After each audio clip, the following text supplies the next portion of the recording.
तो जब आधार कार्ड से लिंक किया गया तो ये सामने आ गया कि जिन बच्चों के नाम पर अभी तक स्कॉलरशिप मदरसों में ली जा रही थी, दरअसल इस नाम का कोई बच्चा मदरसे में पढ़ता ही नहीं है।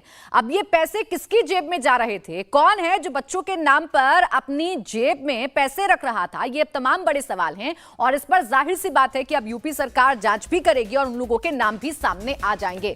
लेकिन स्कॉलरशिप को लेकर अभी तक योगी सरकार की तरफ से क्या फैसले लिए गए हैं, ये मैं आपको बता देती हूं। दरअसल मदरसे उत्तर प्रदेश में आरटी के अंदर आ चुके हैं। आरटी के अंडर आने का सीधा सीधा मतलब यह है कि कक्षा 1 से लेकर 8वीं तक अभी तक जिन बच्चों को स्कॉलरशिप मिल रही थी, आरटीए के अंडर आते ही ये स्कॉलरशिप अब खत्म हो गई है। यानी कक्षा 1 से 8वीं तक अब स्कॉलरशिप नहीं मिलेगी, क्योंकि शिक्षा के अधिकार के तहत 8वीं तक की जो पढ़ाई होती है वो मुफ्त होती है, फ्री में होती है। केवल 9वीं और 10वीं के छात्रों को ही जो स्कॉलरशिप है वो दी जाएगी। ये बड़ा फैसला लिया गया था। हालांकि इस फैसले को लेकर भी तमाम सवाल उठाए गए थे।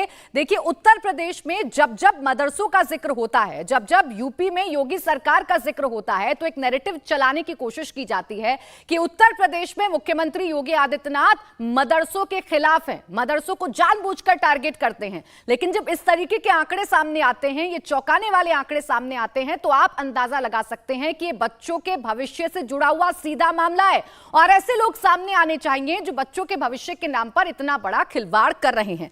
2022 में अगर छात्रवृत्ति की अगर बात करें तो 6 लाख छात्रों को स्कॉलरशिप मिली थी। यानी 6 लाख ऐसे छात्र हैं जिन्हें स्कॉलरशिप का लाभ मिला था, जिन्हें स्कॉलरशिप के पैसे मिले थे। अब यूपी में कितने मदरसे हैं ये भी आप जान लीजिए। तकरीबन 24,000 से ज्यादा हैं जो मान्यता प्राप्त हैं। अभी आपको याद होगा, उत्तर प्रदेश में एक जांच की गई थी, एक ऑडिट किया गया था, जिसमें पता लगाया गया था यूपी सरकार की तरफ से कि कितने मदरसे हैं जो मान्यता प्राप्त हैं।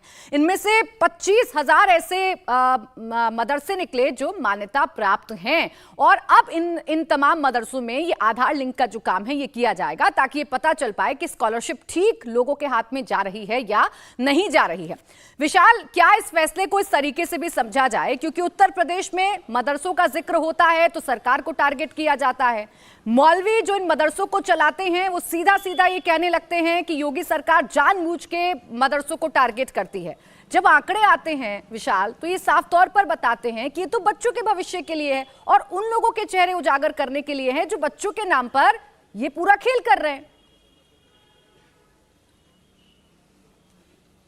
प्राची, आपको ध्यान होगा कि प्रधानमंत्री नरेंद्र मोदी हो या मुख्यमंत्री योगी आदित्यनाथ, सभी ने यही कहा है हमेशा कि वो चाहते हैं कि मदरसों के स्टूडेंट्स के एक हाथ में कुरान हो तो दूसरे हाथ में लैपटॉप। और इसी क्रम में जब सरकार ने उत्तर प्रदेश में पूरे जितने मदरसे हैं सबको लेकर के उसका वेरिफिकेशन शुरू किया, ये पता करने की कोशिश शुरू की कि कितने मान्यता प्राप्त हैं, कौन से एडेड हैं, कितनी सुविधाएं उनको सरकार से मिल रही है, तो लोगों ने, मौलवियों ने खासतौर पर इस बात को लेकर के काफी ज्यादा विरोध किया था कि मदरसों को ही टारगेट क्यों किया जा रहा है। उसका जवाब सरकार की तरफ से यह है कि सरकार ये चाहती है कि जो एक्चुअल पढ़ने वाले मदरसे में स्टूडेंट्स हैं उनको जो भी पैसा दिया जाता है, जो सरकार की तरफ से छात्रवृत्ति दी जाती है, स्कॉलरशिप दी जाती है, सरकार चाहती है कि किसी भी मीडिएटर के जरिए उनके पास ना जाए बल्कि सीधे उनके पास जाए। और यही वजह है कि जब सत्यापन उनका किया गया, आधार से उनको लिंक किया गया ताकि छात्रों के पास सीधे सरकार का पैसा पहुंचे, बीच में कोई मीडिएटर मौजूद ना हो, तो जिस तरीके की बात सामने आती है, घोटाला सामने आता है, फर्जीवाड़ा सामने आता है कि स्टूडेंट्स तो 25,000 हैं जनपद में, लेकिन जो एक्चुअल स्टूडेंट्स हैं उनकी जो संख्या है वो 15,000 है। यानी कि 10,000 स्टूडेंट ऐसे भी हैं जिनका नाम तो है, बिल्कुल। देखिए, सरकार की तरफ से कोशिश की जाती है कि मदरसों में पढ़ने वाले बच्चों को भी वो तमाम फैसिलिटी मिले जो बाकी स्कूल में पढ़ने वाले बच्चों को विशाल मिलती है, और इसी दिशा में ये कदम